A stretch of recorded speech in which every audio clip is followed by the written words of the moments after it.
Hi, it's Jeff and welcome back to my table.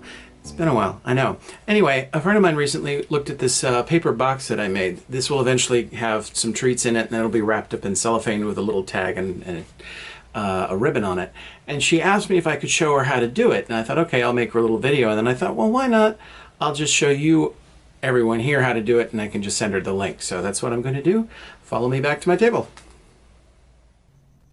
Okay, first let me show you what you're going to need in order to do these origami boxes. We're going to start with a 12 by 12 sheet of scrapbook paper, and then you're going to need some pre-cut pieces of paper, and I'll put these dimensions in the box down below. This is a 4 1/8 by 4 1/8 inch square, and then you will need 4 pieces that are roughly 2 inches by 4 1/8 inch. You'll also need a 4-inch by 4-inch piece of pattern paper to put in the bottom once the box has been completely folded.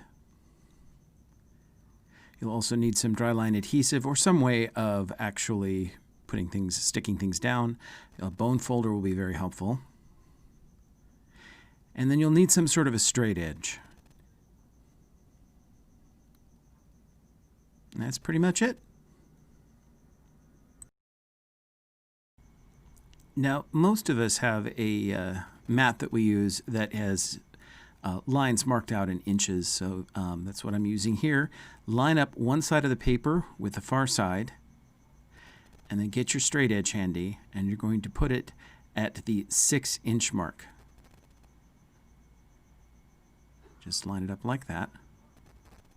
Now you're going to take the corner, I start over there at the left, and then fold it up so that you meet the edge of the straight edge that you have at the 6-inch mark. And go ahead and fold that down. That will be the only time you're going to need the straight edge.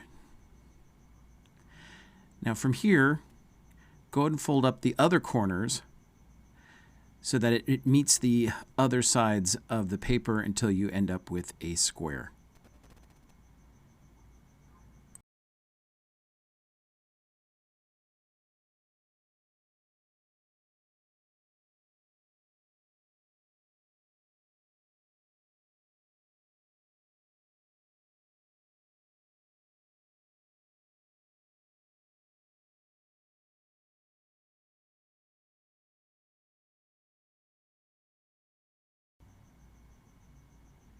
One thing you may notice while you're doing this is that the 4 corners here may not match up precisely.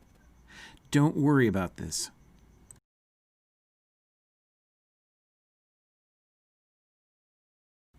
Okay, now grab your bone folder and really give the sides that you've just folded a nice, good crease.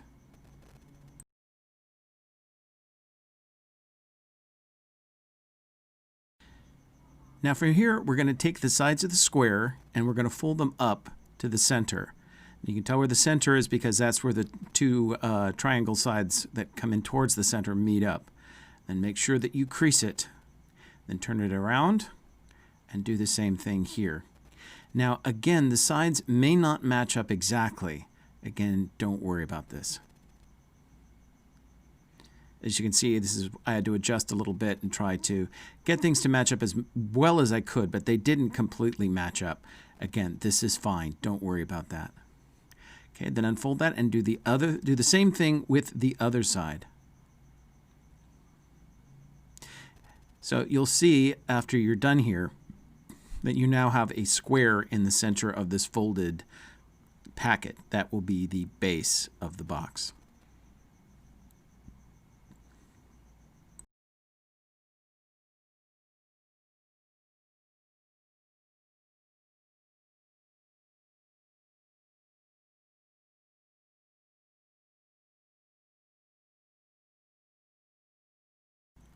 All right, now from here you're going to unfold the piece of paper and we're going to start reinforcing it. Take your 4 1/8 by 4 1/8 inch piece of paper. I'm using watercolor paper here, but any kind of thin yet sturdy cardstock will help here. Put on a little adhesive just so that it won't move once you've stuck it down. You don't need to go crazy here. And then go ahead and put it down on the paper like that. This will make the bottom of the box much sturdier. In fact, I have friends that I've made these for 2 years later. They're still using the boxes and they're still holding up pretty well. Now we're going to take one of the 2" by 4 1/8 inch pieces, and we are going to do the same thing. And as you can see, we're putting it here to create one of the sides. And we'll do this to both sides.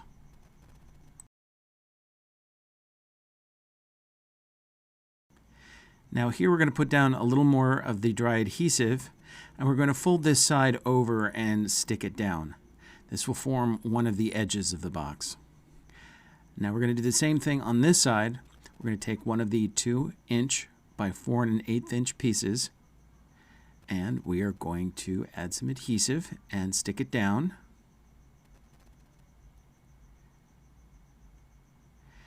And then we're going to add some adhesive and fold the paper over on top of it to create the opposite side of the box.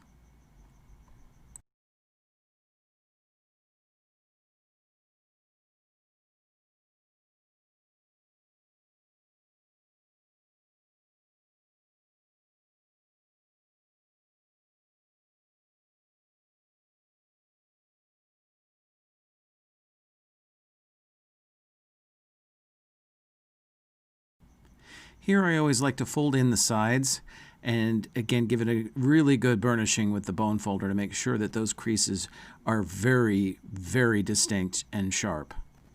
Because when we fold up the other sides of the box, these are going to need to be as sharp as possible. Trust me on this.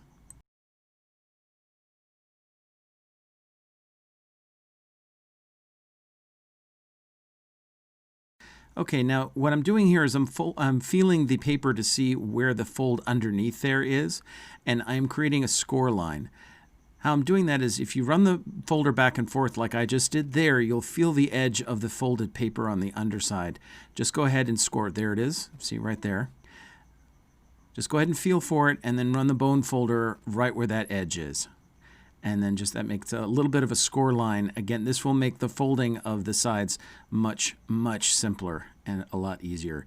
Now, you'll notice you might screw up like I did right there and it goes off a little bit. That's fine. These areas are not going to show. So if the score line looks a little wonky, don't worry about it. All right, so now we need to fold up the sides. So I'm going to move the camera. The easiest way to show this part of things is from the side because this is where it gets a little tricky. Now you see that score line that I told you about? Okay. See, now we fold over the side like that. There's the score line where my finger is. And then we fold it over like that. And as you can see, we've now got a corner. Like we've got an actual three-dimensional edge corner of a box. And we're going to do that with both sides. We're going to fold that one. There's the score line again, just so you can see where it is. Okay, then we're going to bring the other edge over. Again, that should fold up pretty easily. And then go ahead and fold in the outer edge there so you can see what the edge of the thing is going to look like, or the edge of the box is going to look like. Go ahead and burnish that with your bone folder, so that that crease is really, really defined before we put the reinforcement in. And you can see how it's already starting to look like a square box. Now take one of the pieces that you have left of the 2" by 4 1/8 inch paper and go ahead and put down some adhesive. And then we're going to stick it not on the triangular flap, but right there.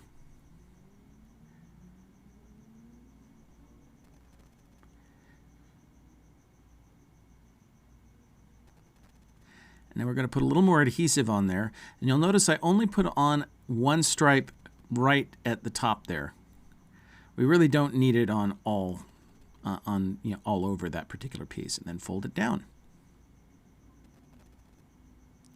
Now you might also notice at this point, which will be easier to see in a little bit, that this is when I was saying earlier that you don't need to worry too much about the edges not meeting up in the center, because we're going to put something over that later.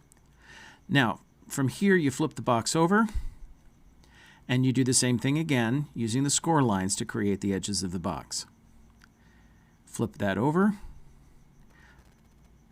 burnish it, and then we're going to go ahead and stick down the final piece of the 2" by 4 1/8 inch piece of paper, which I somehow managed to misplace at first, because I'm a goober. That's why. Bad planning on my part.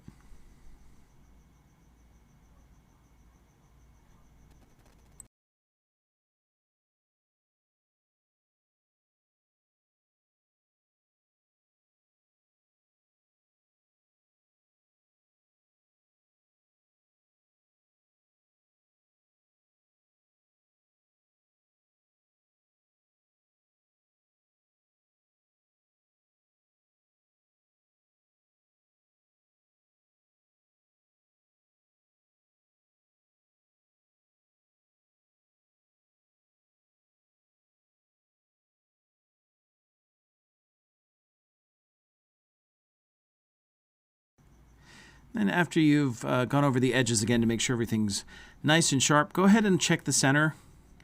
Make sure that all the flaps kind of at least fold or lie across each other so that you're not getting too many things going on there. If you want, you can do what I just did there, which was put a little adhesive on there just to make sure that the top of the flaps will lie flat there on the center. All right, let's go back to the overhead view and we'll finish this sucker off. This is when we use the piece of pattern paper. As you can see, it's 4 by 4 inches. You're going to get a little bit of an edge around the base there. But this allows you to make sure that you cover up the where those 4 corners meet in the center and provide a little bit of extra reinforcement in the bottom. And I'm just using a piece of paper that I cut from an old Lawn Fawn packet of 6 by 6 paper that I had. This is from the fall plaid from several years ago. And so it's a nice thick piece of paper, but it's not really that sturdy, but provides a little bit of extra reinforcement there. And then just add some adhesive to it. Put it in there as best you can. You probably are not going to get it centered. I didn't get it centered. So don't worry about it. People aren't going to care. All right, and there is your finished box. Now, even though things may not completely line up, and even though the corners might not be as sharp as you want them to be, it is still going to be a very good-looking box. And once it's full of treats and you've got it full of cellophane, it'll be perfect. And that's it. Now I've got 2 boxes. Cool, huh? And these come in really handy around holidays, so you can make Halloween paper, you can use, or I should say you can use Halloween paper, you can use Christmas paper, you can do a whole lot with these things. So anyway, I hope that, that you learned something today. Go out and make some pretty boxes, and I'll see you again real soon.